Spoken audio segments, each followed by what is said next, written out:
Começou gravando. Pai do Senhor, pessoal, todo mundo bem, em nome de Jesus. Amém, Pai do Senhor. Você vai fazer oração aí, Abimael? Sim, vamos orar. Vai lá. Amado e soberano Deus, Pai eterno e altíssimo, uma vez mais entramos na Tua presença para darmos graças ao Senhor por esse momento na qual nós estamos aqui reunidos, para aprendermos um pouco mais a respeito da Tua palavra, que o Teu Espírito Santo nos ilumine e que Tu venhas nos edificar através da Tua santa palavra. Esteja conosco, abençoe os irmãos que vão ouvir posteriormente a gravação desta aula, que todos sejam abençoados para a glória do Teu nome. Te agradecemos no Teu nome agora e para sempre. Amém. Amém. Então, capítulo 21 de Mateus, começa aqui a narração do relatório da última semana da vida de Jesus, antes da sua crucificação, não é isso? E depois que ele ressuscita, ele passa mais 40 dias somente com os discípulos, o que é aí, entrando na seara da escatologia, uma das provas do arrebatamento secreto. Ou seja, existe a possibilidade de algo estar acontecendo no mesmo tempo, no mesmo espaço, e só alguns que percebem. No caso, os crentes perceberão e participarão. Então, é isso que acontece aqui. A última é o relatório da última semana de Jesus antes da sua crucificação. O texto começa dizendo o seguinte: e quando se aproximaram de Jerusalém, e chegaram a Betfagé, ao Monte das Oliveiras, enviou Jesus 2 discípulos, dizendo-lhes. Então, começa aqui com a questão geográfica, questão da localidade, algumas informações aqui sobre a localidade. Betfagé, essa é a única menção sobre essa localidade na Bíblia. Ou seja, só tem nos evangelhos, né? Os evangelhos é o único lugar onde é mencionada essa localidade. Significado do nome significa casa de figos. Provavelmente uma alusão ao fato da região ser uma grande produtora desse fruto. Era próxima ao Monte das Oliveiras e também ficava próxima a Betânia. Talvez essa seja a razão porque Marcos e Lucas eles mencionem os dois lugares como se fossem juntos, porque eram próximos às localidades.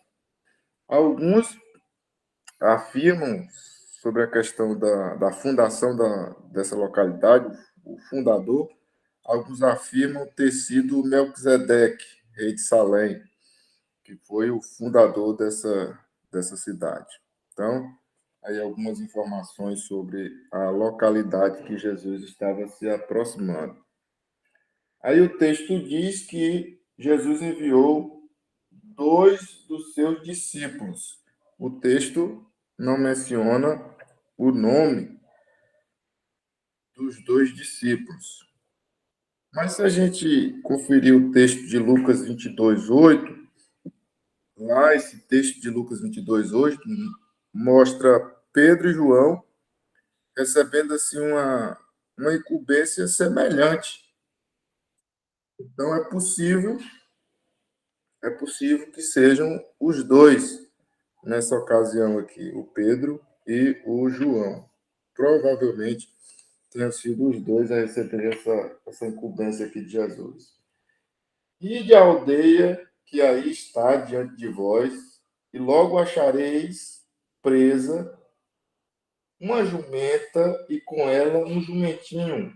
Desprendei-a e trazei-nos. Então, o verso 2, Marcos, Lucas, João, eles mencionam somente o jumentinho.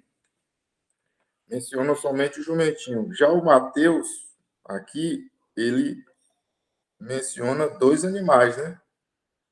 A mãe jumento e o filho jumentinho, certo? Então, à luz do entendimento aqui de Mateus, Jesus não separou o jumentinho da sua mãe. Parece ser aqui mais um daqueles casos que Mateus se mostra fiel aos números. Parece ser esse mais um desses casos, né, da fidelidade de Mateus com relação aos números.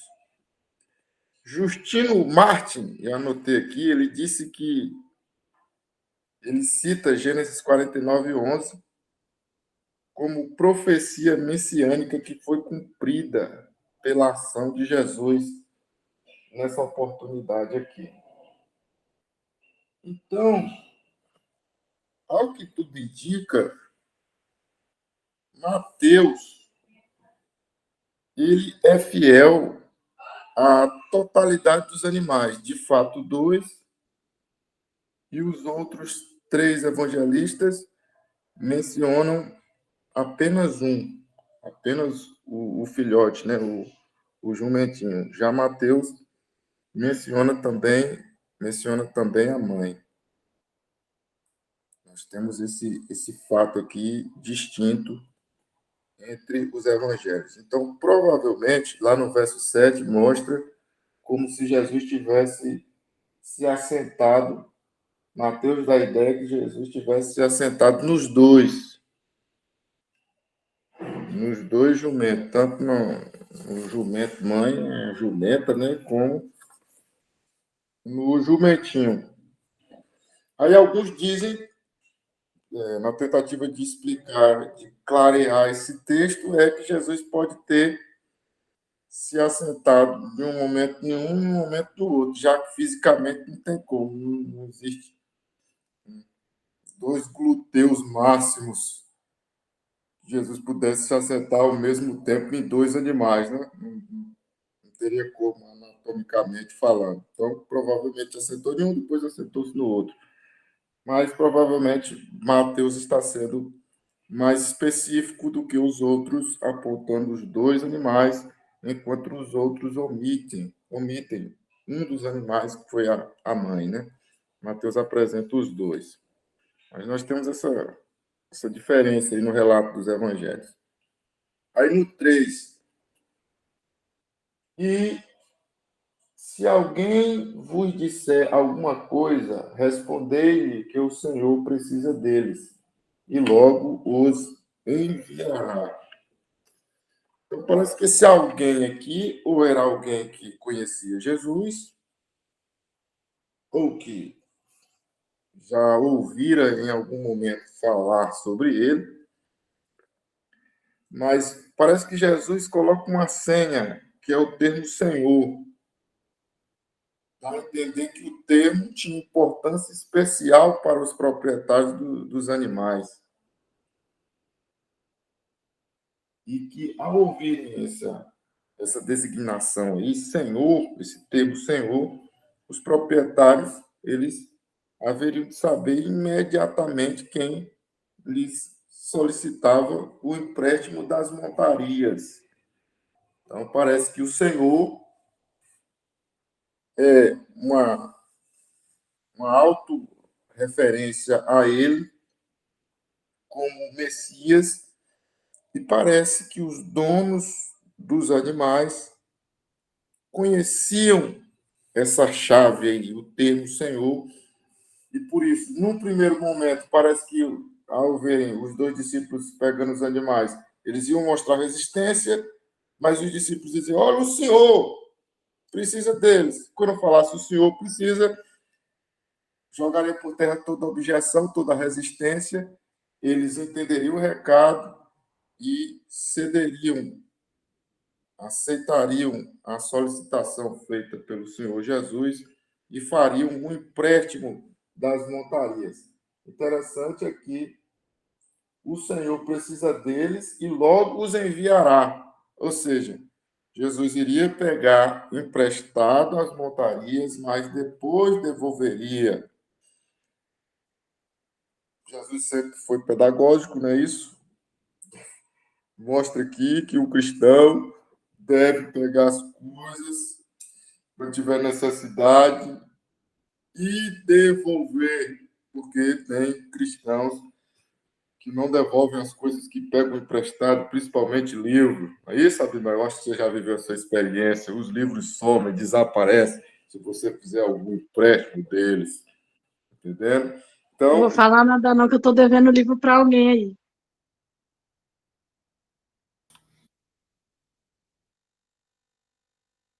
Meu peregrino foi e não voltou. Como é que foi o negócio aí? Eu emprestei o peregrino para alguém, aí o peregrino foi e está peregrinando até hoje. Jesus amado, Deus está falando. Fala, A palavra Jesus. tá Fala, batendo. Jesus. Fala mais, Jesus.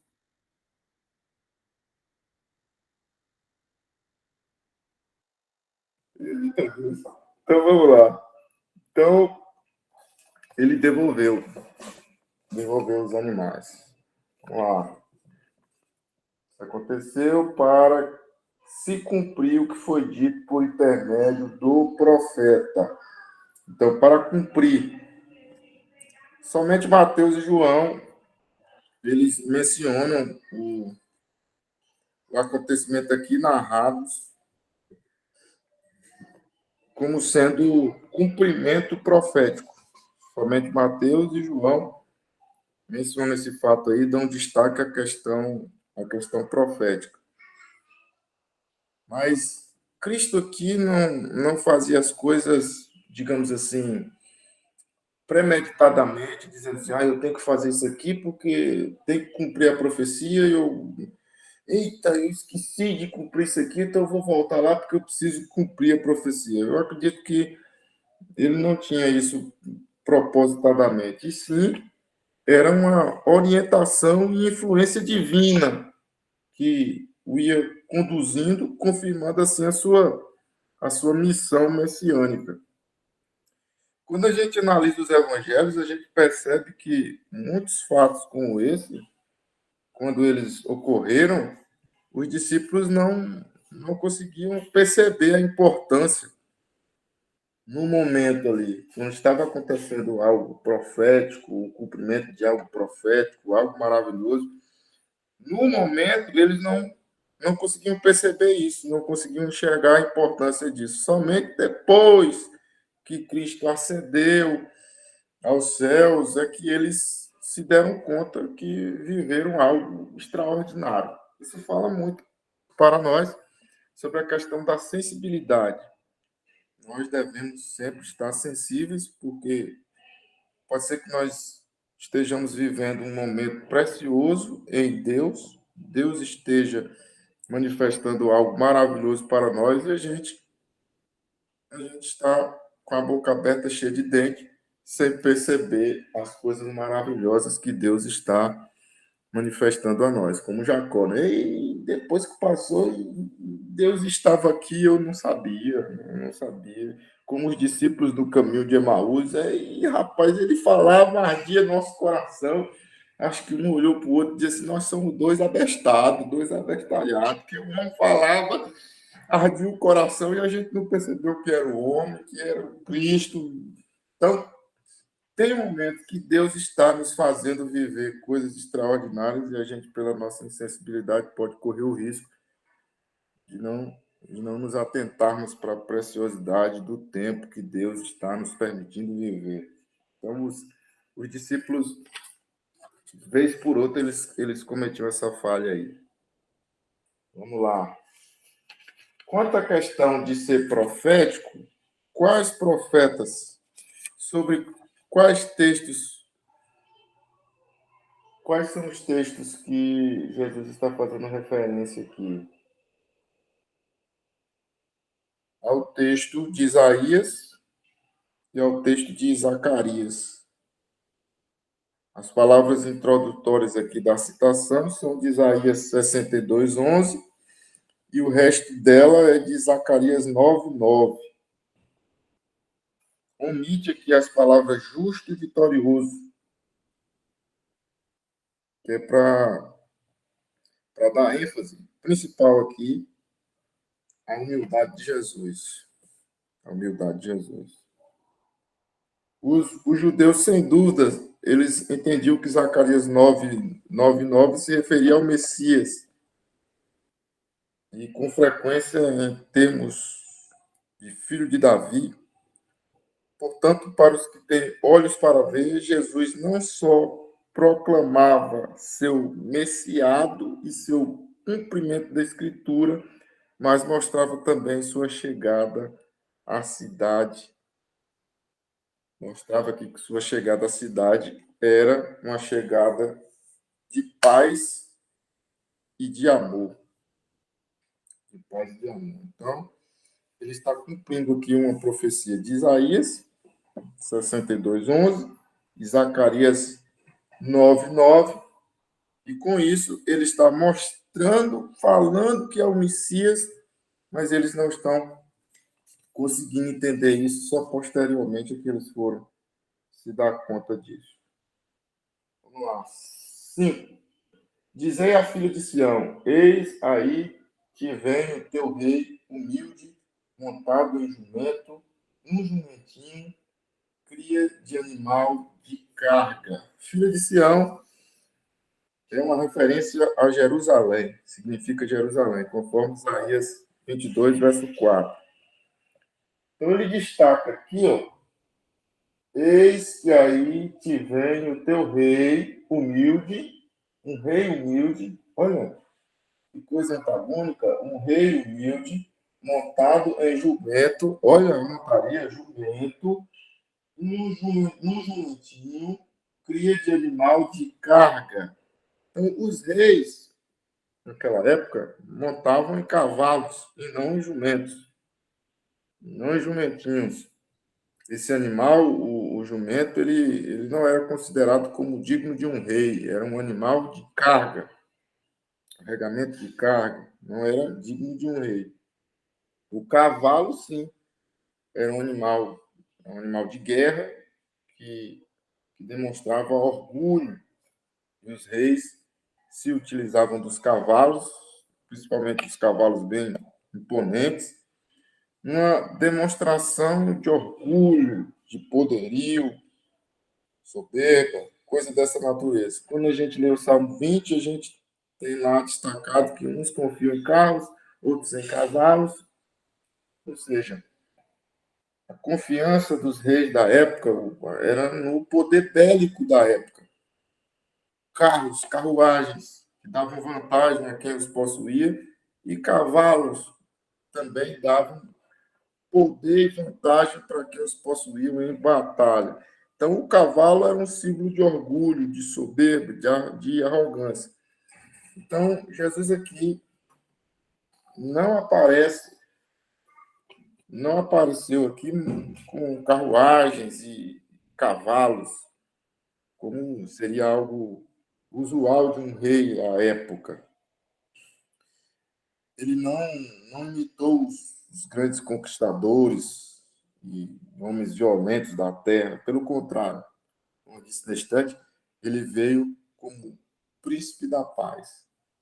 Então, esse apanhado aqui de 21 ao verso 11, nós temos aqui em quase todas as Bíblias como a epígrafe, a entrada triunfal de Jesus em Jerusalém, o triunfo de Jesus.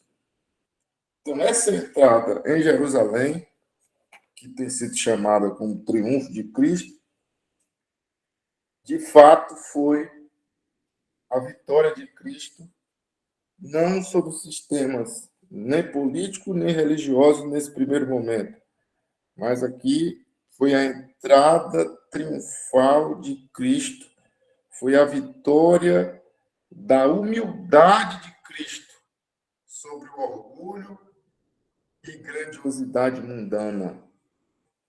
Então, Jesus entra aqui triunfantemente, triunfando sobre a soberba, triunfando sobre o orgulho, triunfando sobre a jactância.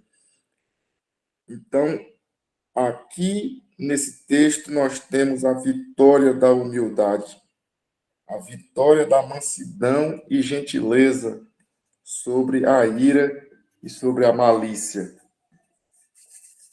Então, nós temos isso aqui, esse triunfo, essa entrada triunfal de Jesus, não como um show, um espetáculo público, mas como um triunfo e um tributo à humildade do Senhor Jesus. Então, no meio da multidão entusiasmada, Jesus vai entrando em cima de um animal que nunca tinha sido montado por ninguém, ou seja, era um animal não domado,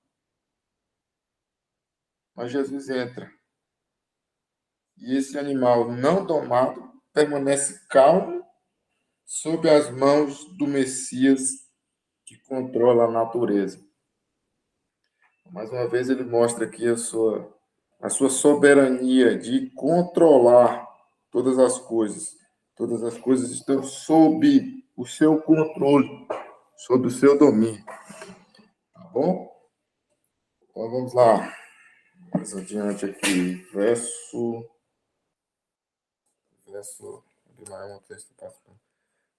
6. Indo os discípulos e tendo feito como Jesus lhes ordenara, os 2 discípulos, eles retornaram de sua tarefa e executaram bem a tarefa que lhes foi entregue.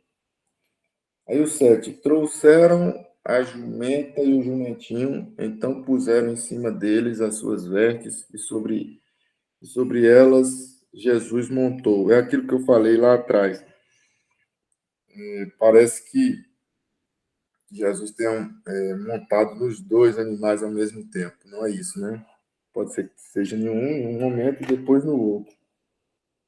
E a maior parte da multidão estendeu as suas vestes pelo caminho e outros cortavam os ramos de árvores, espalhando-os pela estrada. Alguns argumentam aqui que o fato de cortar ramos de árvores se ajustam bem às atividades da festa das cabanas, que era quando as pessoas construíam tendas nas quais eles viviam por uma semana, conforme Levítico 23, 41 e 42. Não sei se encaixa perfeitamente na festa das cabanas, por conta da data, né? Inclusive, alguns comentaristas eles discordam entre si com relação à data. Uns afirmam ser a época da festa das cabanas, que era em determinado mês do ano. Outros, conforme os evangelistas mencionam, no período da Páscoa. Então, é melhor ficar com o período da Páscoa. Embora alguns afirmem, quando for lá para a questão dos figos, que não era a época de figos, então possivelmente não poderia ser na época da Páscoa, porque por conta dos figos, não ser a época de figos. Mas outros comentam que na região de Betânia, Betfagé e algumas porções de Jerusalém, os figos davam justamente na época da Páscoa. Enfim, é melhor ficar com eles, já que os evangelistas afirmam assim. Então vamos lá. E as multidões, tanto as que o precediam como as que o seguiam, clamavam: Hosana ao filho de Davi, bendito que vem em nome do Senhor, Hosana, Hosana nas maiores alturas. Então essas palavras de louvor, elas são tiradas principalmente dos Salmos 118, versos 25 e 26. Hosana é uma transliteração da expressão hebraica que originalmente era um clamor por ajuda, um salve. Porém, com o tempo, ela transformou-se em uma invocação de bênçãos e até mesmo em aclamação, sendo esse último sentido aqui de aclamação o destacado no texto. Então, Hosana tem essa finalidade, uma invocação de bênção, uma aclamação. Todos, eu vou E a multidão, bendito que vem no nome do Senhor. Filho de Davi, a expressão filho de Davi é um título messiânico, que enfatiza aqui o papel real desempenhado pelo Messias. Um reino moral, ético, que tem a sua ética estabelecida lá, conforme a gente estudou, do capítulo 5 ao 7. Não necessariamente um reino político estatal, como eles estavam, como era a cabeça dos judeus nessa época aqui. Mas filho de Davi é sim um título messiânico, que mostra o papel de Cristo como Messias prometido. E entrando ele em Jerusalém, toda a cidade se alvoroçou e perguntavam: quem é este? Provavelmente antes aqui, ó, a expressão Hosanas nas alturas quer dizer glória a Deus nas alturas. Pode equivale a essa expressão aí, ó, glória a Deus nas alturas.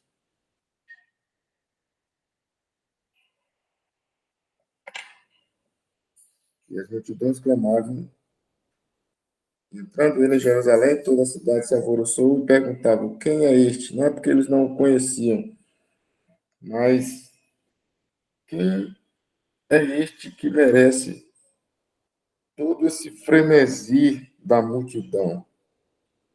Mais ou menos nesse sentido aí. E as multidões clamavam: este é o profeta Jesus de Nazaré da Galileia.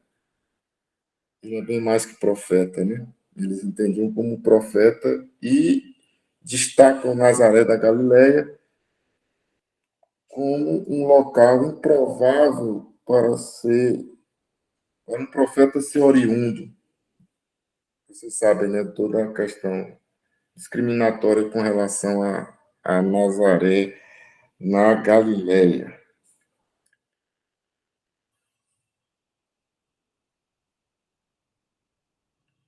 Então, eles perguntam aí, quem realmente é este em torno do qual há tanto entusiasmo? Definiram ele como sendo um profeta.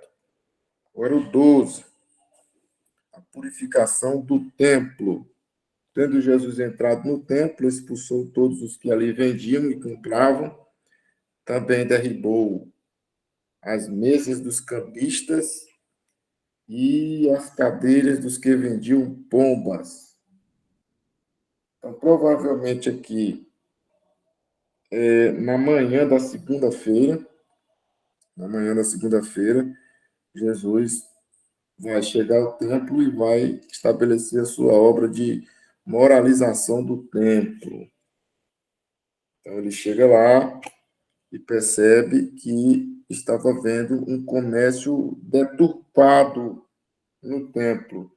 Porque a verdade é que havia uma certa comercialização no templo, porque havia necessidade de se vender animais adequados para o sacrifício. Então, a pessoa chegava, comprava animais adequados para executar o sacrifício, os sacrifícios que eram exigência da lei, eles estavam na vigência da lei, então eles precisavam comprar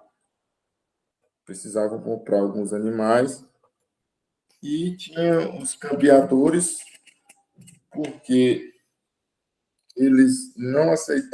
os judeus não aceitavam que fossem lançadas as moedas romanas, porque tinham a esfinge, né, dos imperadores que eram considerados como deuses, então eles não aceitavam isso. Então, os cambiadores tinham que fazer o câmbio, né, a troca de moedas, as moedas romanas para as moedas do templo. É como se fosse o Vaticano hoje, né? Ter a sua própria moeda. Então, eles tinham a necessidade dos cambiadores fazerem essa troca aí. Porém, estava havendo ali uma questão de extorsão, uma questão de deturpação. Eles estavam roubando dinheiro dos peregrinos. O culto estava tornando-se apenas uma desculpa para o comércio, digamos, fraudulento. A vendagem dos animais aceitáveis para o sacrifício que eu falei agora há pouco estava sendo realizado em preços exorbitantes, preços bastante elevados. Então, era isso que estava acontecendo ali. Eu até já ouvi dizer, não me lembro a fonte, de que os sacerdotes utilizaram isso como uma estratégia para o povo ir ao templo. A questão de fazer comércio foi uma estratégia para o povo ir ao templo, porque estava havendo uma grande defasagem na ida ao templo. Não sei se encaixa. Mas o fato é que estava havendo um comércio fraudulento ali no templo. Então, Jesus chega e faz tudo isso aqui, né? Derruba aqui, ó. Derrubou as mesas dos cambistas e as cadeiras que vendiam pombas, derrubou tudo. Chamou o chicote. 13. E disse-lhes: está escrito, a minha casa será chamada casa de oração.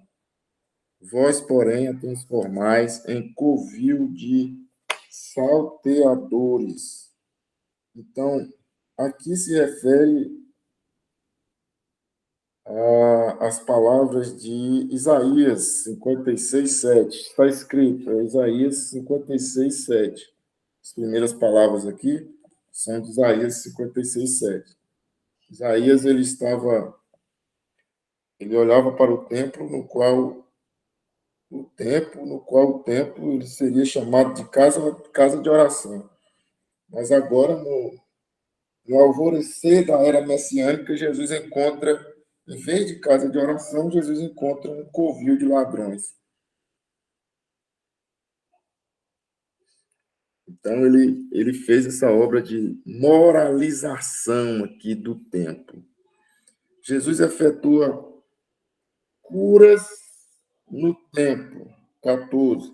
Vieram a ele no templo cegos e coxos, e ele os curou. Mas vendo os principais sacerdotes e os escribas as maravilhas que Jesus fazia, e os meninos clamando, Hosana ao filho de Davi, indignaram-se e perguntaram-lhe: ouves o que estes estão dizendo? Respondeu-lhes Jesus: sim, nunca lestes? Da boca dos pequeninos e crianças de peito tirastes perfeito louvor? Nós só encontramos os versículos 14 e 15 em Mateus. O versículo 14 não só é a última menção ao ministério de cura de Jesus, mas também acontece a expressão grega ento hieiro, quer dizer, no lugar do templo, que provavelmente é uma referência ao interior dos recintos do templo, no pátio dos gentios. Isso porque não era incomum para os que sofriam de doenças crônicas pedir esmolas nos acessos ao templo, conforme a gente vê em Atos 3, verso 2. Mas havia uma área específica, a área do templo em que os coxos, os cegos, os surdos ou os que sofriam de outras deficiências, essas áreas que eles podiam entrar eram áreas restritas. Então, o pátio dos gentios ele era aberto a todos eles.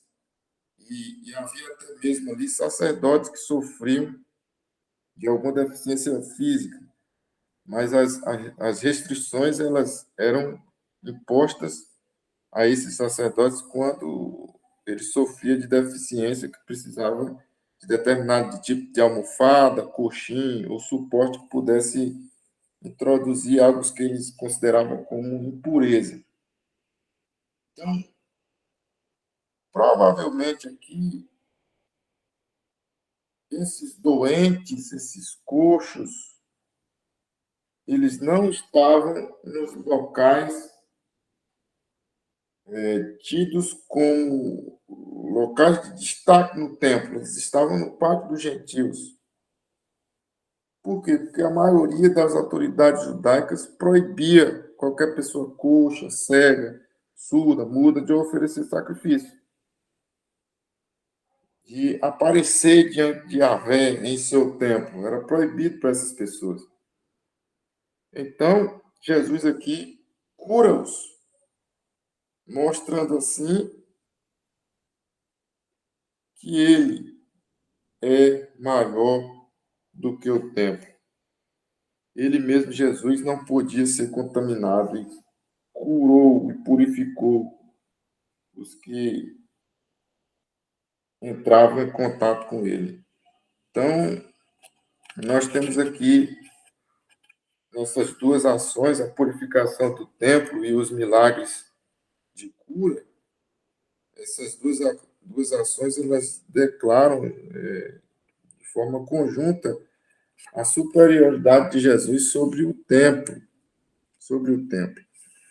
O fato das crianças terem cantado hosanas,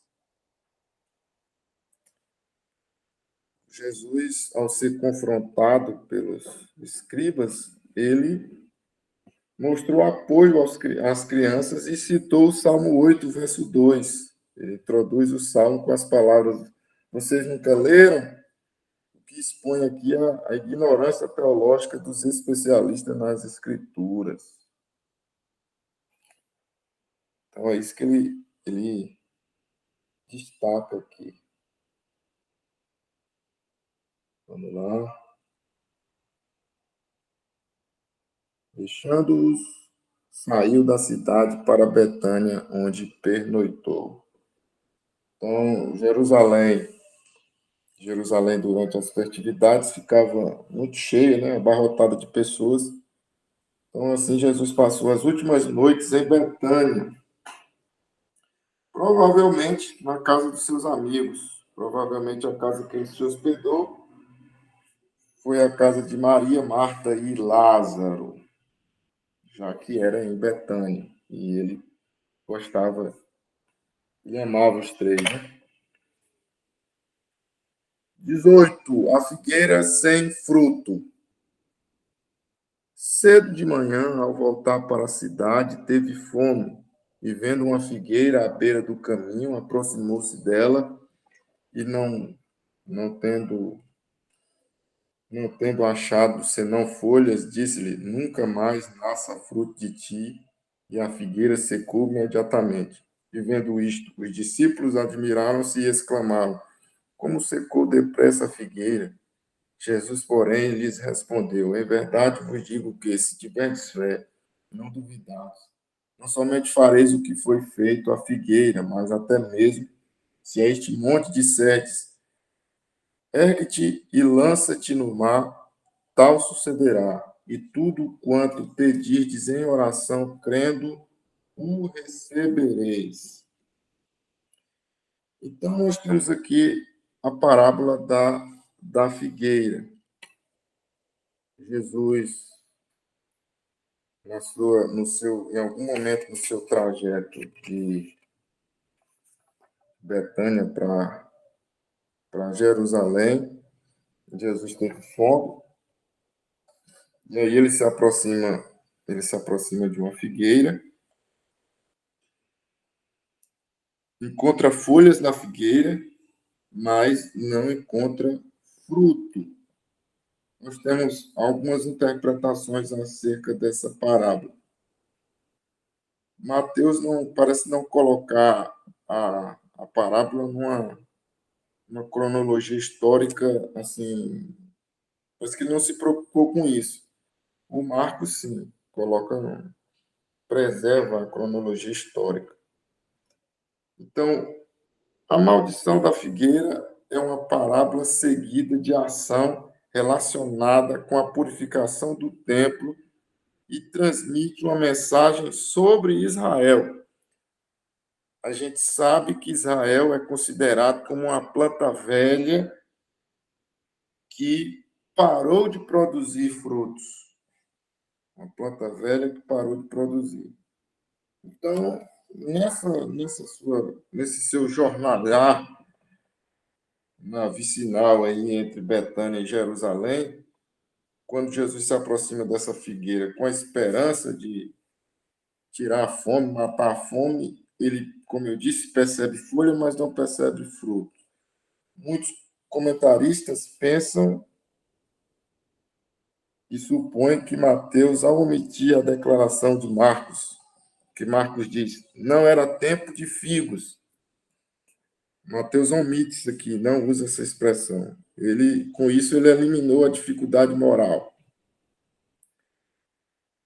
Por que Jesus amaldiçoaria uma árvore por não ter fruto quando não era a estação daquele fruto?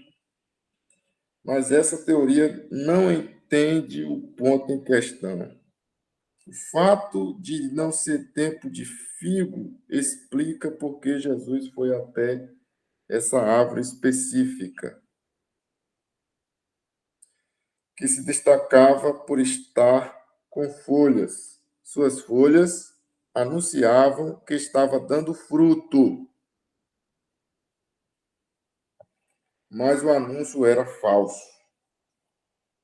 Então,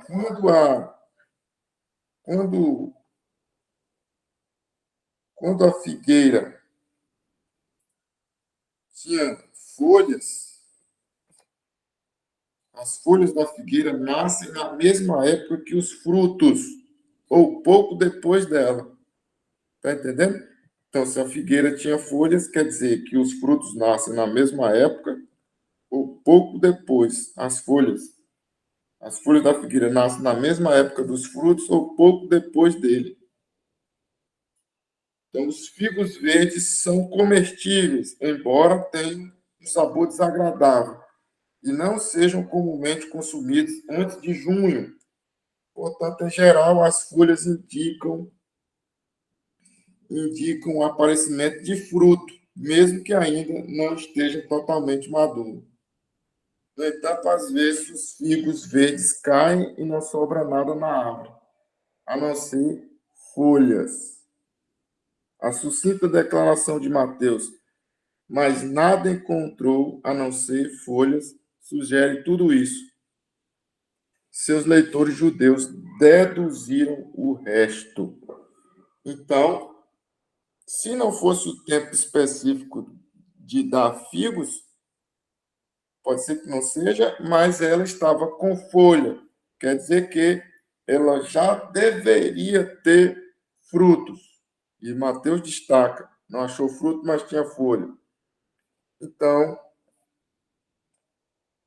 o fato de não ser tempo de figo explica por que Jesus foi até essa árvore específica que se destacava por estar com folhas. Suas folhas anunciavam que ela estava dando fruto, mas o anúncio era falso. Jesus, incapaz de satisfazer sua fome, viu a oportunidade de ensinar uma lição memorável e amaldiçoou a figueira. Não porque não estava produzindo frutos, quer na estação, quer fora dela, mas porque ela deu uma amostra de vida, que promete fruto, mas não produz nenhum. Então, muitos estudiosos interpretam a maldição da figueira como maldição simbólica do povo de Israel por fracassar em produzir fé e justiça, conforme evidenciado principalmente pela atitude deles com Jesus. Então, se a gente fosse aplicar aqui, Jesus censura a aparência de quem diz que tem, mas que não tem, certo?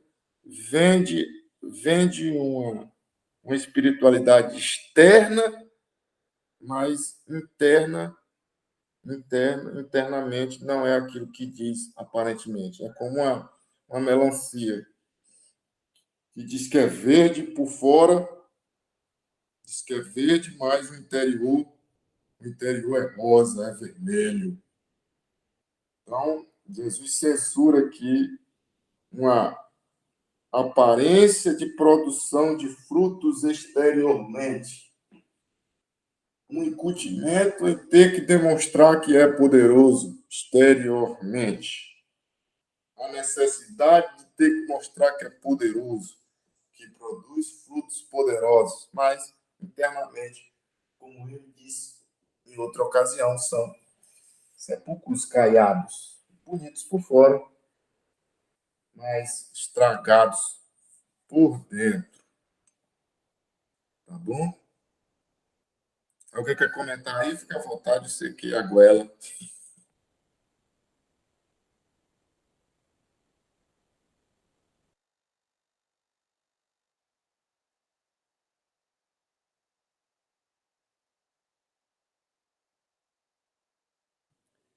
Então, ele. Tá esclarecido. Beleza. Aí ele termina aqui essa sentença apresentando a questão da fé. Na verdade, ele ensina duas lições. A questão, a questão de se estar, de não ser aparência, não ser apenas aparência, e ensina a questão da fé autêntica, verdadeira, no poder de Deus, certo? Fareis muito mais do que isso. Se vocês tiverem uma fé de dentro, uma vida correta com Deus internamente, esta fé de vocês aí faz coisas tão extraordinárias que ele lança a mão de uma hipérbole aqui, que se for o caso, acontece. Se tiver necessidade, acontece. Ergue-te e lança-te no mar, e tal sucederá. Porque o milagre de alguém dizer assim, ei, monte, sai daqui e lança-te no mar, não é menor, não é menor do que alguém virar para o sol e dizer assim, sol, para, Josué, né? Sol, para. Porque no entendimento dele era o Sol, né? Que girava em torno da Terra. O entendimento deles naquela época era esse. Hoje a gente entende que é a Terra, não é isso? Que faz os movimentos em torno do Sol. Então ele disse Sol para. Então quando ele disse Sol para, na verdade a Terra parou. A Terra parou. Mas o que acontece se a Terra parar? Segundo a ciência, ela se autodestrói, não é isso? Aconteceriam hecatombes incríveis se a Terra parasse dos seus dois movimentos, rotação e translação. Aconteceriam verdadeiras hecatombes, ela se autodestruiria. Mas Josué disse para só, quando ele disse para só, a Terra parou e ficou tudo perfeito. Então, esse milagre de alguém dizer lança-te monte daqui para lá não é menor do que o outro. Então, se necessário for, pode acontecer sim, pode acontecer sim. Aí ele termina. E tudo quanto pedirdes em oração, crendo, o recebereis. Esse tudo aqui, de acordo com o caráter de Deus. De acordo com o caráter de Deus. Porque tem gente que faz uns pedidos também que não tem cabimento, né? Inclusive, o texto sagrado diz que vocês não recebem porque vocês não sabem pedir, vocês pedem mal para gastar nos vossos próprios deleites.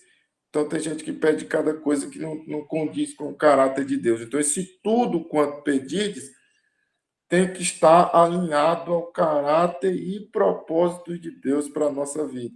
Se estiver alinhado, tudo quanto pedires em oração, crendo, receberemos. Porque tem gente que, por exemplo, está com o documento do carro atrasado, vê a Polícia Rodoviária Federal e começa a orar. Oh, Deus, cega esse guarda, cega ele, cega, mata, mata, cega. Não pode levar meu carro. Então, é uma oração que não condiz. O Senhor diz que tudo quanto eu pedi em oração, crendo, eu vou receber. E eu creio que esse guarda vai ficar cego agora, vai ficar cego agora. Então, esse tudo tem que estar de acordo com o caráter de Deus. Aí sim, alinhado ao caráter de Deus. Eu vou orar para Deus matar. Misericórdia, vai para debaixo de meu joelho. Então, amém. 10h30 cravado. Vamos ficar no 23. Pronto.